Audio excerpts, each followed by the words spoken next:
the best moment of the year was Christmas morning, am I right? Yeah. And then after New Year's, it began to go back down again. Oh, there were nice spots along the way. Valentine's Day always had a little candy, Easter more candy. But it wasn't Christmas. That was the day. That was the night. Long time ago.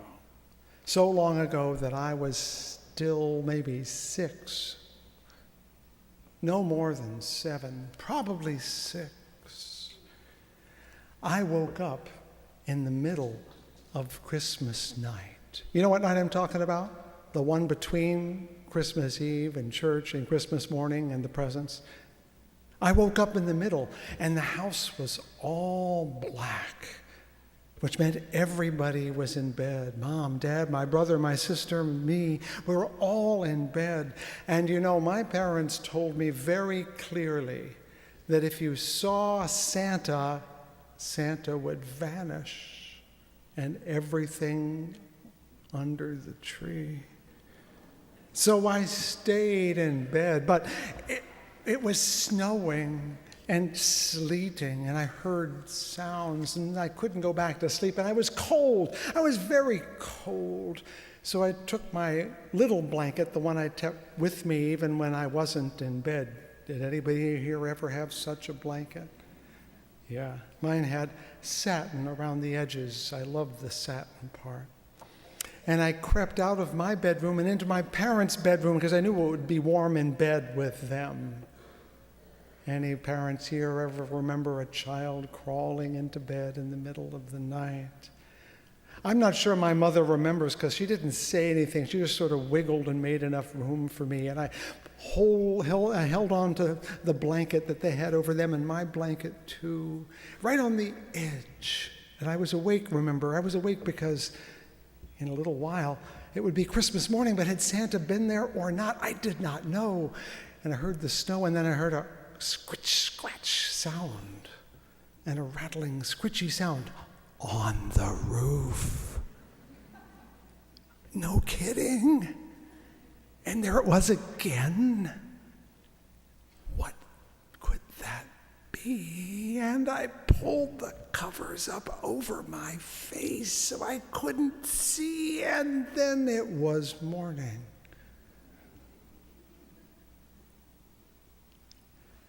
I trembled with excitement and fear, all the things that make you. Have you ever trembled? Yeah. It's an odd experience. When you're young, really young, your body tells you what to feel, not the other way around. You tremble and you feel frightened or excited. You yawn and then you feel bored. You jump and then you feel scared. You cry and then you feel sad. It's only we grown-ups who think we have the emotion first and then it comes out of our bodies. No, our bodies have the emotions before our brains know we have them. This idea that emotions come before thoughts and that feelings come before emotions and then emotions give thoughts. That's a really old one. Philosophers have been talking about it for over 100 years, but every kid knows that it's true. I guess it takes a philosopher to remember what kids already know. Maybe that's what Jesus meant when he said we should be like little children. We should remember how our bodies really are part of us. They're not just a tool. They kind of think, don't they? Anyway, I'm talking about how we really do feel our feelings, because this is the last Sunday of Advent. It's Joy Sunday, and there you are sitting, nice and polite, thinking joyful thoughts, but not a one of you is trembling. All Advent long, I've looked at our themes through the experience of a woman getting ready to give birth of pregnancy. At first, she had to take the fact of her pregnancy kind of on faith alone. There was very little evidence, and then it becomes more evident, and she begins to have real hopes that really affect her and her child. And then she feels that connection between the two of them, she and the forming child, and realizes that they are so connected that you can't separate them, and feels a kind of love that perhaps she's never felt before. And then comes the day when her body says, "We're done with this."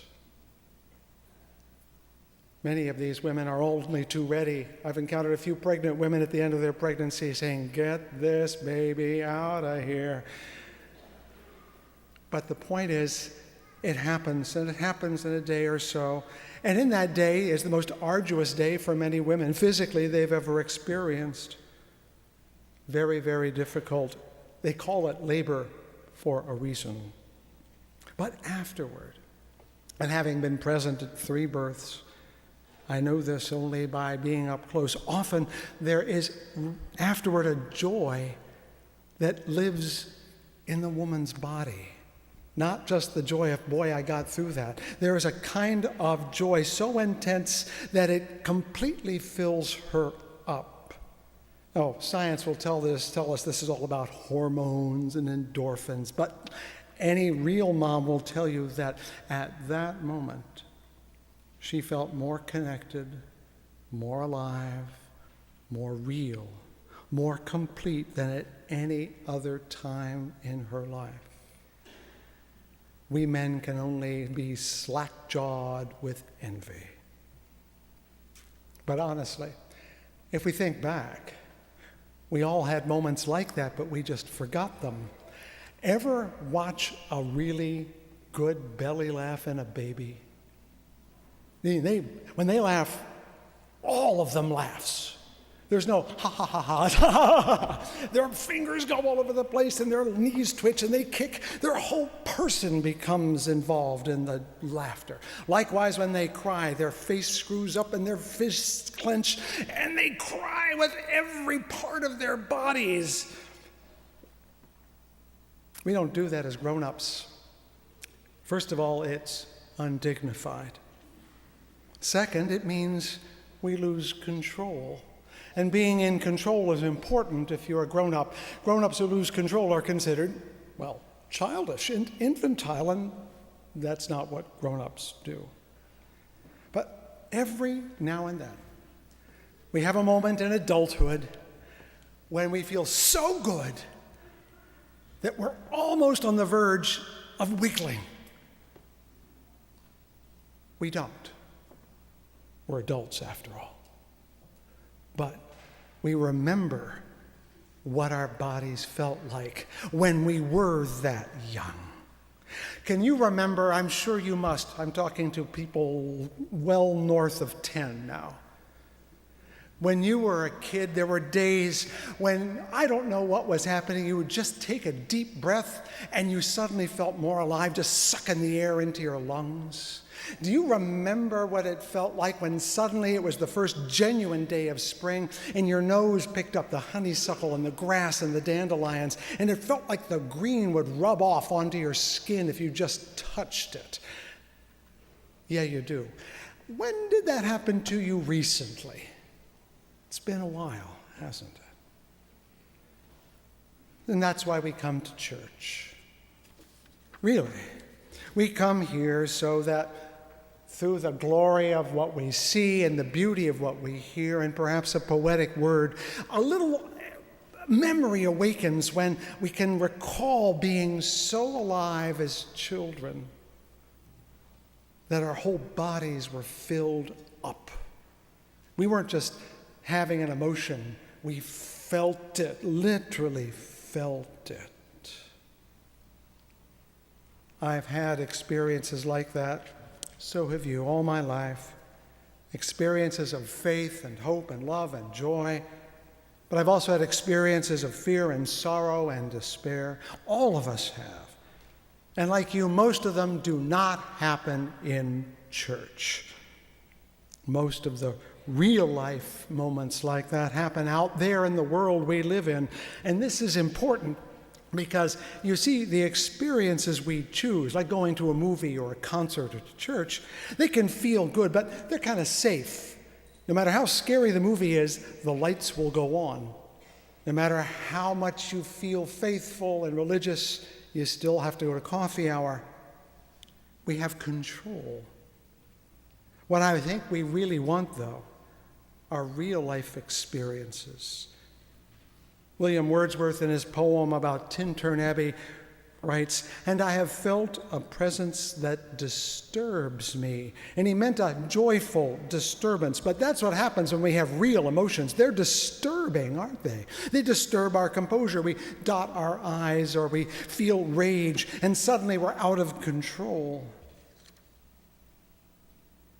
There's a poem by the Inuit woman shaman named Uvavnuk that gives me the title for today's sermon. She writes, "The great sea has set me in motion, set me adrift on the sea, moving me like a reed in a river, moving me.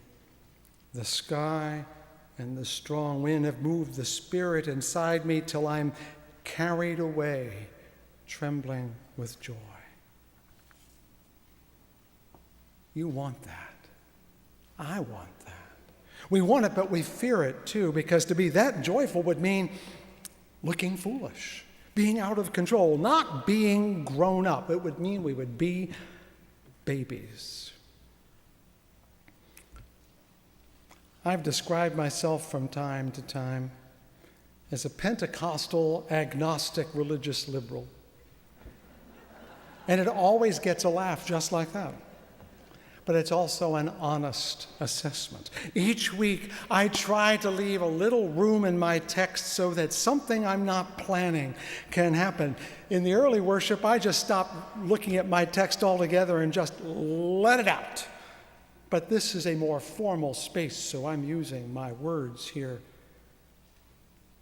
Because you see, after years of trying to come up with the perfect sermon that moved us all to tears and then charged us out to take action, words that were so magnificent that people would literally explode with joy, I've given up. Because that's not under my control. I've decided that that kind of power has to come and find us. It has to come when you're not looking. It has to arrive and hit you over the head at the moment you're not expecting. Pentecostal means someone who seeks, but most importantly, welcomes the promptings of a spirit larger than themselves and gives themselves over as one is a vessel for a possession. And of course, if you've ever had a baby, women, you know what being possessed is like, especially on the labor floor. Your body begins to squeeze and you're trying to stop it, and it won't let you. You're going to get rid of this baby whether you want to or not. That sense of physical possession is something every mother understands, and all you can do is surf that all the way to the end. It's kind of scary. But I think we want that in our lives. Not the struggle, but the sense of being picked up, plucked up, filled, carried, transported along a tide of joy and spirit.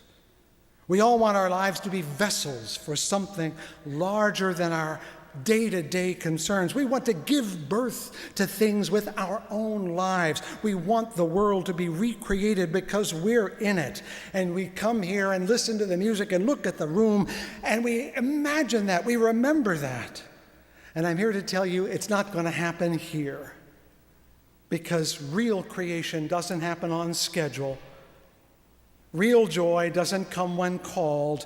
It's never tidy. It's never safe, because creation just happens, and you either go along or get out of the way. Joy just happens, and you either go along or you get out of the way.